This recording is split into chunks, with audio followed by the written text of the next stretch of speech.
जुए की आदत डाली जा रही है, गेमिंग की आदत डाली जा रही है। भारत के युवा इस जुए के खेल में अपना सब कुछ बर्बाद कर रहे हैं, अपनी जिंदगी चौपट कर रहे हैं।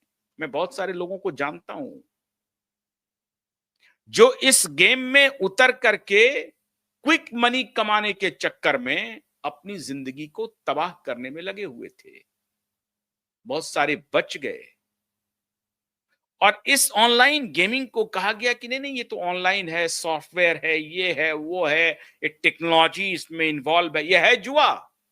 लेकिन इसको टेक्नोलॉजी का नाम दे करके कि आप ये ड्रीम 11 हो गया, आप ये जुपी ऐप, अभी भी जुपी ऐप का विज्ञापन चल रहा है, अभी भी ड्रीम 11 का विज्ञापन चल रहा था। सभी टेलीविजन चैनल्स पे, सभी इंटरनेट पे, सभी अखबारों में, सभी डिजिटल प्लेटफॉर्म पे, ओटीटी प्लेटफॉर्म पे, सिनेमा घरों में। जब 100 अरब डॉलर का कारोबार होगा तो क्यों नहीं चलेगा?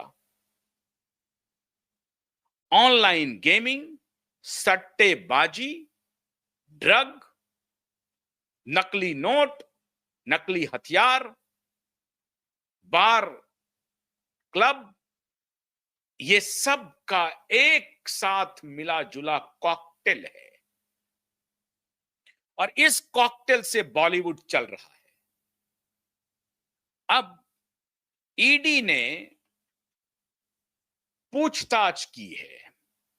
किनके से पूछताछ की है? अब जरा मैं आपको तस्वीर दिखाता हूं। ईडी ने पूछताछ की है राज कुंद्रा से।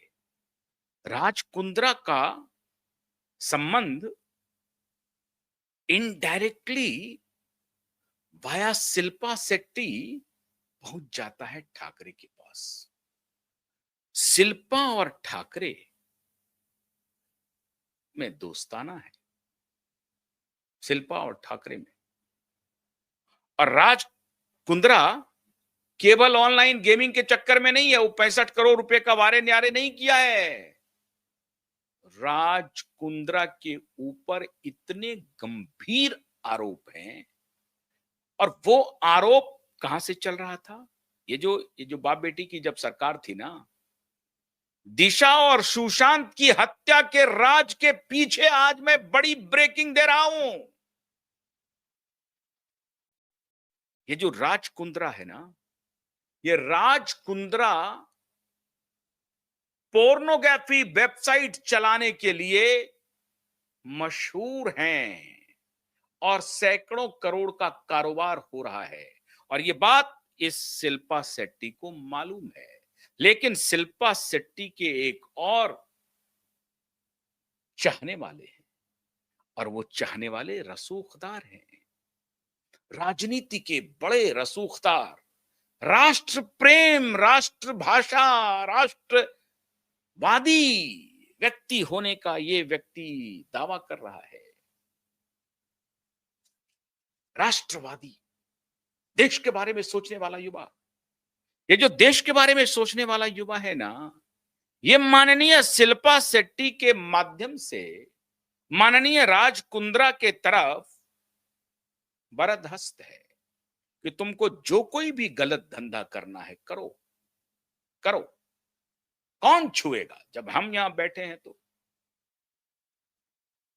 अब देखिए, 2022 से लेकर के 25 तक का मैंने आपको रिकॉर्ड दिया कि 1524 शासनादेश है भारत सरकार का कि ये ऑनलाइन सट्टेबाजी को, गेमिंग को इमीडिएट बंद किया जाए। इसका मतलब 2022 के पहले, एग्जैक्टली कोविड के पहले, जब 2019 में ये बाप बेटी की सरकार बनती है महाराष्ट्र में, और जब ये सारा खेल इन पापियों का शुरू होता है, ऑनलाइन गेमिंग, सट्टेबाजी, ड्रग की सप्लाई, नकली नोट का कारोबार, अवैध हथियार, इस सब का जब एक सेटल्ड कॉकटेल का बाजार ये बाप बेटा बना लेता है, अरे मैं डंके की चोट पर कह रहा हूं कि भारत सरकार ने जो अब काम करना शुरू किया है, बहुत जल्द रिजल्ट आएगा। थोड़ा थोड़ा इंतजार कीजिए, इंतजार करना पड़ेगा, आएगा, क्योंकि पॉलिटिकल बहुत सारे कंपल्सन्स हैं,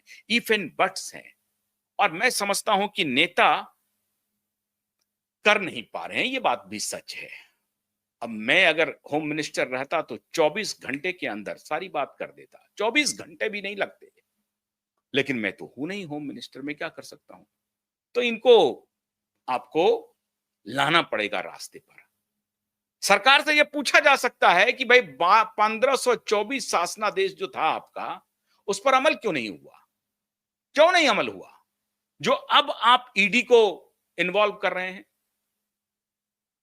राज कुंद्रा के ऊपर यह आरोप लगा कि कोविड के दौरान इंग्लैंड में यहां से वेबसाइट पे सारा पोर्नोग्राफी अपलोड होता था और वो फिर इंग्लैंड से उसका सारा कंट्रोल होता था, और वो पोर्नोग्राफी का खेल में चाइल्ड ट्रैफिकिंग, टीनेजर्स ट्रैफिकिंग के मामले में ये आदित्य ठाकरे के ऊपर गंभीर आरोप लगे हुए हैं। आप समझ रहे हैं बात को? टीनेजर ट्रैफिकिंग का खेल है, वही खेल है जो जेफरी एप्स्टेन अमेरिका में कर रहा था, और जेफरी एप्स्टेन के दोस्त बिल गेट्स के साथ भी इन लोगों की बड़ी अच्छी दोस्ती है। तो ये पैसा, ये 88 खरब रुपए, 100 अरब डॉलर का बाजार, 30% का ग्रोथ, 30% का ग्रोथ, कल्पना कर सकते हैं दुनिया में ऐसी इंडस्ट्री आपने देखी है क्या? जुए का बाजार 30% के ग्रोथ